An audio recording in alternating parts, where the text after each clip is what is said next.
Un sourire qui en dit long. Michael Jérémiaz est joueur de tennis professionnel, un métier de passion qui l'emmène loin de chez lui et de sa femme Caroline, 25 semaines dans l'année. Comment est-il? Il est très gentil avec moi, drôle, romantique. Oui. Intelligent. D'accord, qu'est-ce que tu m'as fait dire aussi? Intelligent. On passe beaucoup de temps ensemble aussi, on passe 2 semaines et on ne se voit pas. Donc, Oui, c'est vrai, c'est soit tout, soit rien. C'est-à-dire quand je viens, on se voit tout le temps. On est ensemble 24 heures sur 24. Quand je suis pas là, je suis pas là.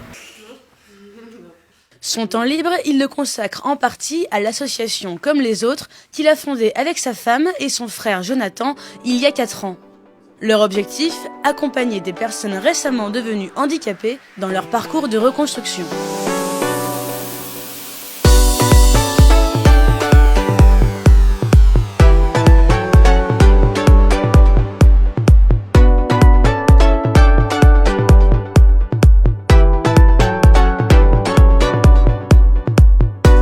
En fait, l'association Comme les autres, elle a comme spécificité d'organiser des séjours sportifs à sensations fortes pour personnes récemment victimes d'accidents de la vie, donc des personnes récemment handicapées. Ça sert un peu de piqûre d'adrénaline. On montre à ces personnes-là qu'on peut faire plein de choses, même quand on est dans un fauteuil roulant. En fait, on essaie de banaliser la différence, banaliser le handicap. Tu me prends le billet pour le Costa Rica? Je te fais confiance. Je ferme ma valise, je reviens. Un handicap que Michael lui-même a su banaliser depuis un accident de ski il y a 15 ans. Sa paraplégie, c'est finalement ce qui l'a lancé vers le plus haut niveau mondial de tennis en fauteuil. J'aurais tout avoir en double pour avoir toujours une valise de près, ce serait plus simple. Aujourd'hui, Michael est professionnel, c'est-à-dire qu'il peut vivre de son sport. À 33 ans, il collectionne les titres en double et en simple. Il ne lui en manque que 3 pour parfaire sa carrière. Les 3 objectifs, Roland Garros, Masters de simple et la médaille d'or à Rio, qui est évidemment le plus grand rêve. Direction la Turquie.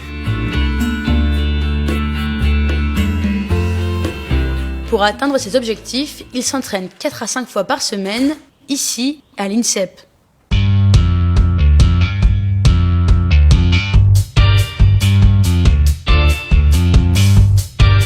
Aujourd'hui, Michael mène une vie de sportif professionnel comme les autres. Il a fait de son handicap une véritable force. Le sport et le sport de niveau, ça m'a permis de vivre une seconde vie.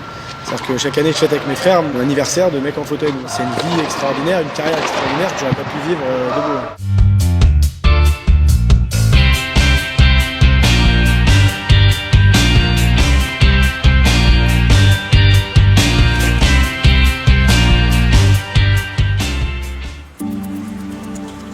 17h, c'est l'heure de la séance de balnéothérapie. De la préparation à la récupération, le travail des joueurs de tennis en fauteuil est le même que celui des valides. Je déteste ça. 14 degrés. Un champion de tennis, qu'il soit valide ou handicapé, il va faire de la prépa physique en salle, sur le terrain.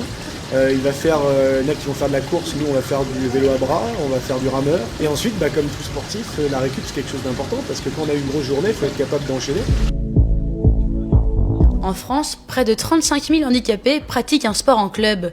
Mais ils ne sont que quelques centaines à avoir choisi le tennis en fauteuil, un des sports les plus difficiles. C'est le sport en fauteuil le plus compliqué à pratiquer. C'est des années avant de maîtriser tous les coups du tennis. Et ensuite, c'est maîtriser le déplacement du tennis en fauteuil, la raquette dans la main, collée à la main courante du fauteuil. Donc c'est extrêmement complexe, mais en même temps, une fois que vous le maîtrisez, c'est peut-être un des sports les plus agréables et les plus ludiques. 19h, fin de journée pour Michael. Dans quelques jours, il disputera le mondial de tennis en fauteuil en Turquie, juste avant de se présenter à Roland Garros pour tenter de décrocher l'un des 3 titres qui manquent à son palmarès. Sans pression et toujours avec humour. Ce qui est important, c'est la récup.